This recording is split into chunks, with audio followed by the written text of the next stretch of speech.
18ª domenica del tempo ordinario. Commentiamo questo Vangelo in chiave psicologico. Allora, abbiamo quell'uomo della parabola che cerca di assicurarsi il suo futuro da solo.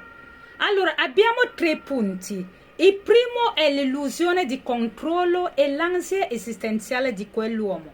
Il ricco crede che accumulando i beni e costruendo magazzini più grandi potrà finalmente sentirsi al sicuro e sereno.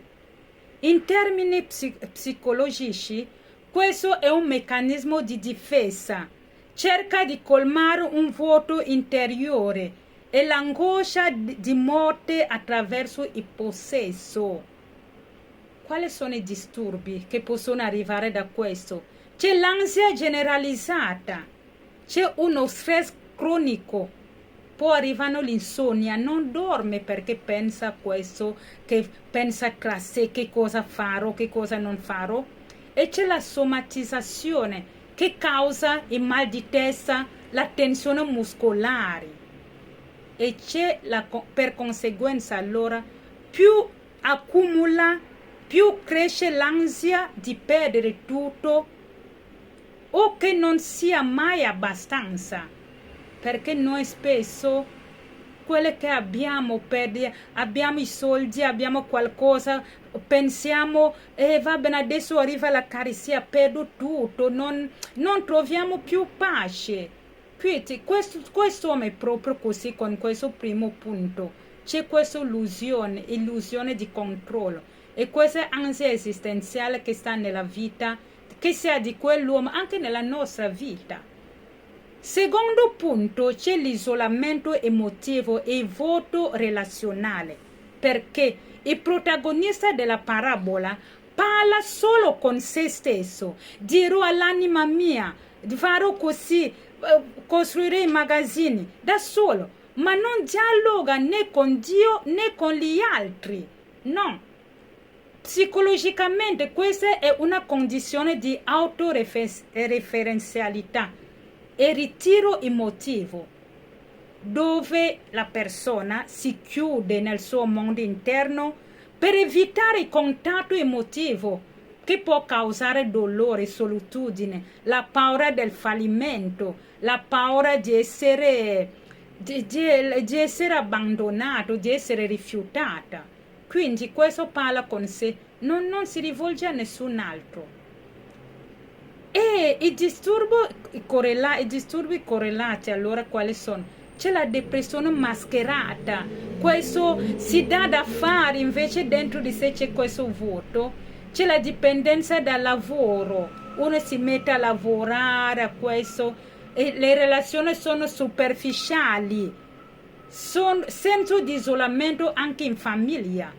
Si relaziona con te ma pensa altro, pensa a se stesso. Questo, per conseguenza allora la persona vive in un monologo interno, sempre con sé, apparentemente funzionale ma emotivamente impoverito. Apparentemente queste persone escono, parlano con tutti, però sempre in aria. Non c'è mai un contatto intimo, non c'è mai una... te ne percepisci. Sono molto superficiali quando la persona vive così. Il terzo punto, allora c'è il vuoto esistenziale e crisi di senso. Quando Dio dice stolto, questa notte stessa ti sarà richiesta la tua vita, emerge nel cuore del problema una vita senza senso, centrata solo sull'avere, non sull'essere. Come diceva Gabriel Marcel, l'essere è importante, non l'avere. Quindi tu sei te stesso. Secondo la prospettiva allora psicologica, chi vive senza un fine interiore sviluppa un nevrosi esistenziale. Non c'è un fine. Questo si manifesta nel senso di vuoto e insoddisfazione cronica. C'è questa gente che è sempre in agitazione. C'è l'instabilità, sbalzi di umore, perdita di motivazione. comportamenti compulsivi per riempire il tempo. Questo stile di vita porta spesso a un crollo psicologico. Quando arriva un evento improvviso, malattia, fallimento, lutto, fallimento economico, la persona non regge più perché si è troppo concentrato in sé. In conclusione, allora, dal punto di vista psicologico, questo brano ci invita a riconoscere la sicurezza materiale non cura non cura l'ansia profonda. La sicurezza materiale non ti cura l'ansia. Il ritiro emotivo alimenta la solitudine interiore. La mancanza di senso di vita porta a nevrosi, alla depressione. Allora bisogna lavorare sulla consapevolezza emotiva, sulle relazioni autentiche, sui valori interni della persona.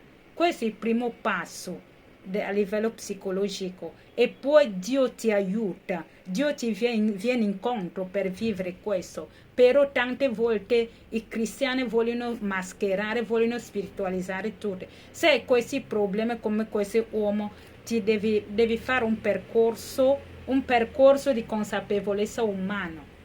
Buona giornata, buona domenica e pace e bene.